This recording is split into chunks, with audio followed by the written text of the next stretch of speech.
Share मार्केटमध्ये आपण काम करत असताना कोणकोणत्या चुका होऊ शकतात, ज्यामध्ये माझ्या पण काही मिस्टेक त्यामध्ये झाल्या, तर त्या पण आपण ह्या व्हिडिओमध्ये पूर्ण बघायचा प्रयत्न करणार आहे.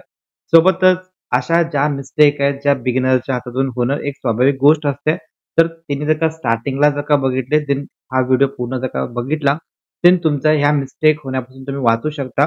तर स्टेप बाय स्टेप बघूया आपण कोणकोणत्या मिस्टेक स्टार्टिंगच्या कंडिशनला होऊ शकतात आणि त्याचे पूर्ण सोल्युशन पण आपण ह्या व्हिडिओमध्ये बघायचा प्रयत्न करणार आहे.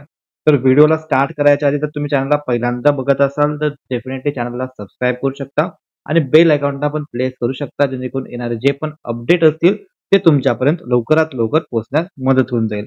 सगळ्यात पहिल्यांदा आपण बघूया की शेअर मार्केटमध्ये सगळेजण जे बिगिनर असतात त्यांच्याकडून एक मिस्टेक होत असते, ज्यामध्ये की ते लोक काय करत असतात की ते लोक शेअर प्राइसला बघून जज करतात की आता ₹2 शेअर आहे, फ्युचरमध्ये तो ₹1000 जाईल किंवा ₹100 जाईल, ओके, किंवा ₹10 जाईल. तर एवढे पट रिटर्न वाढणार, एवढे पट रिटर्न वाढणार. किंवा आपण बऱ्याचपैकी काय होतं, आपण न्यूज चेकआउट करतो, ज्यामध्ये XYZ पर्सन असतात किंवा XYZ बिग प्लेयर असतात, ज्यांच्यामध्ये आपण बघतो की ते 10 वर्षापूर्वी, 20 वर्षापूर्वी ₹2 शेअर 2000 पर्यंत गेला होता किंवा ₹1 शेअर ₹500 पर्यंत गेला होता. तर ही स्टोरी आपल्याला त्याच्या पाठीमागे बघायला भेटते.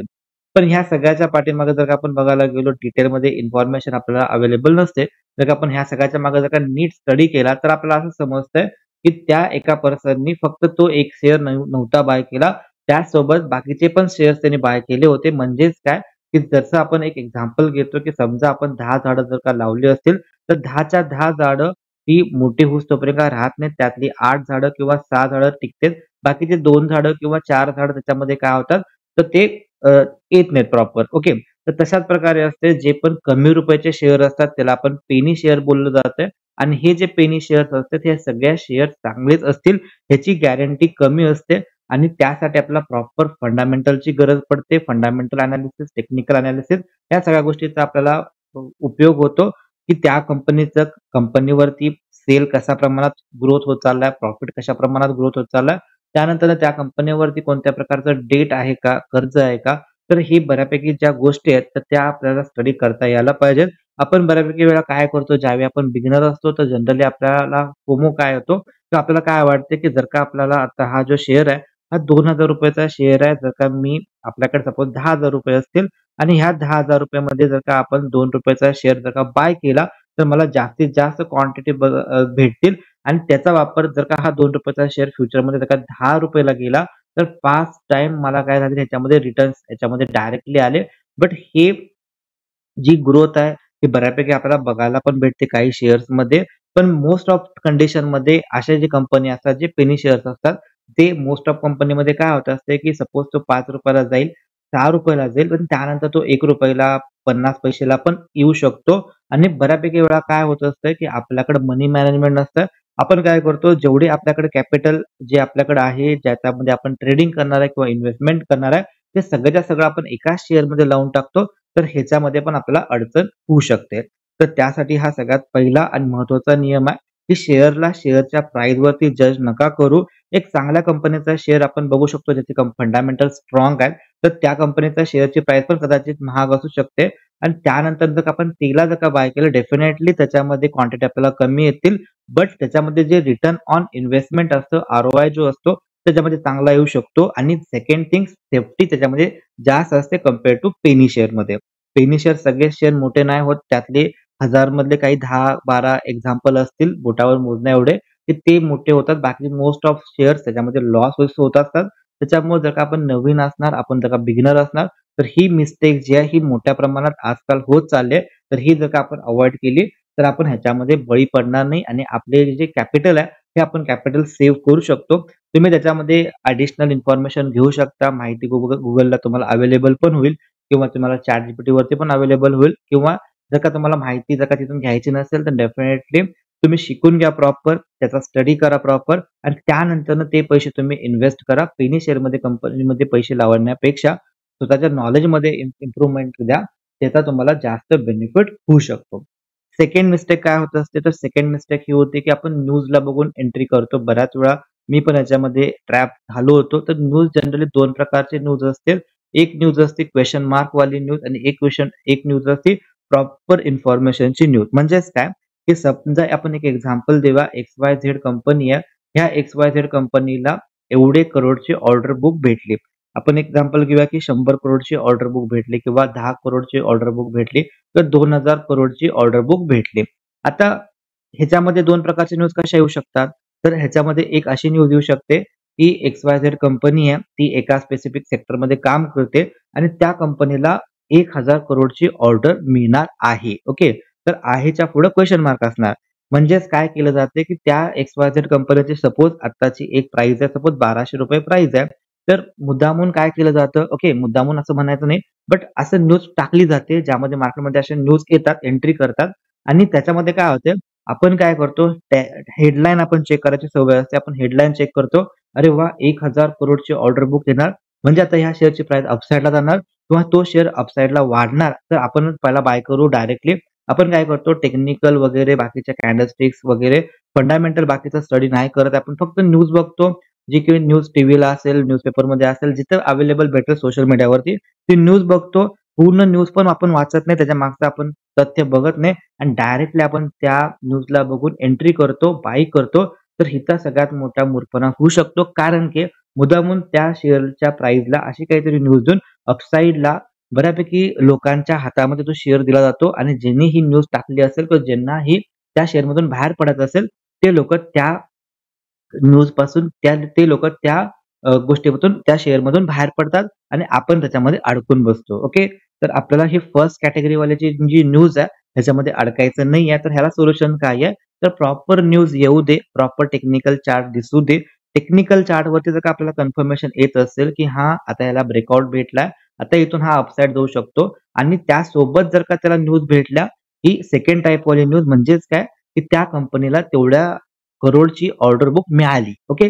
तर हा जो शब्द आहे हा खूप इम्पॉर्टंट आहे. म्हणजेच काय, ह्याला आपण बोलतो टेक्नो फंडा ट्रेडर. म्हणजेच काय, आपण टेक्निकल बघितलं, टेक्निकल वरती पॉझिटिव्ह ट्रान्झॅक्शन दिसलं किंवा पॉझिटिव्ह स्ट्रक्चर दिसलं, त्याचा ट्रेंड पॉझिटिव्ह आहे, म्हणजेच तो अपसाइडला जाऊ शकतो. सोबत त्याच्यामध्ये फंडामेंटल ट्रिगर पण आला, की जसं की एक्झाम्पल जर का आपण लेटेस्टमध्ये जर का आपण एक्झाम्पल घ्यायला गेलो, समजा जीएसटी आहे, तर जीएसटी जर का कमी होणार आहे किंवा जीएसटी कमी झाली, ओके, तर ही न्यूज आली. सोबत कशामध्ये जीएसटी कमी झाली, ती एक XYZ स्टॉक आहे. त्या स्टॉकमध्ये आपल्याला चांगल्या प्रकारे ब्रेकआउट पण दिसला. जीएसटी पण कमी झाली म्हणजे त्याचा सेल वाढू शकतो, प्रॉफिट होऊ शकते, कंपनीला जास्त अर्निंग होऊ शकते.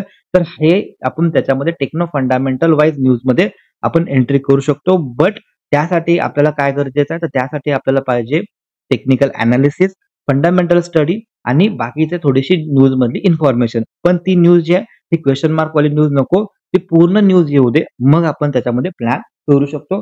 हा झाला सेकंड कन्सेप्ट. ओके.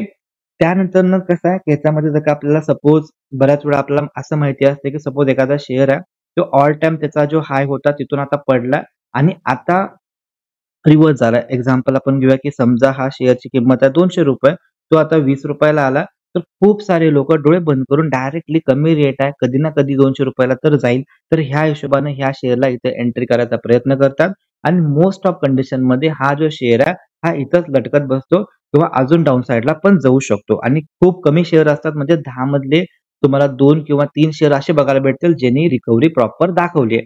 तर आपण काय करतोय, की 10 मधले 2 ते 3 शेअरसाठी प्रत्येक शेअरला जो की टॉप पासून बॉटमला पडला, त्याला आपण तिथं बॉटमला एंट्री करायचा प्रयत्न करतो. त्यानंतर आपल्याकडे तो खूप दिवस आपण त्याच्यामध्ये राहतो, रिटर्न्स नाही भेटत आहे. नंतर असं वाटतंय एफडीमध्ये चांगले रिटर्न मिळाले असते, कशाला हा शेअरमध्ये पडलो आणि त्यानंतर कधी-कधी तर ह्याच्यामध्ये लॉस पण बुक करावा लागतो किंवा लॉस पण होऊ शकतो. तर अशा कंडिशनच्या शेअरपासून आपल्याला लांब राहायला कधी पण चांगलं आहे. तर ह्यासाठी सोल्युशन तुमच्यासाठी काय आहे, की अशा शेअरमध्ये जर का आपण गेलो, ज्याचा ट्रेंड जो आहे तो पॉझिटिव्ह आहे, म्हणजेच तो अप ट्रेंडमध्ये शेअर आहे आणि भले त्याच्यामध्ये कशा पण प्रकारचा डिप आला किंवा कशा पण प्रकारचा ब्रेकआउट दिसला, तर तो शेअर त्याचा जो ट्रेंड आहे हा कंटिन्यू करू शकतो. तर कधी पण एक गोष्ट लक्षात ठेवा, महागातला जो शेअर असतो तो ऑल्वेज महागात जाऊ शकतो, इज अ प्रोबॅबिलिटी आणि जो स्वस्तातला शेअर आहे तो आणि स्वस्त होऊ शकतो, ही पण एक प्रोबॅबिलिटी आहे.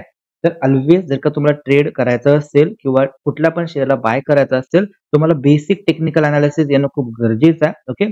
तर तुम्ही टेक्निकल एनालिसिस बेसिक प्रॉपर शिकून घ्या आणि त्यानंतर ट्रेंड इज अवर फ्रेंड त्या कन्सेप्ट वरती ज्याचा ट्रेंड पॉझिटिव्ह आहे. ओके.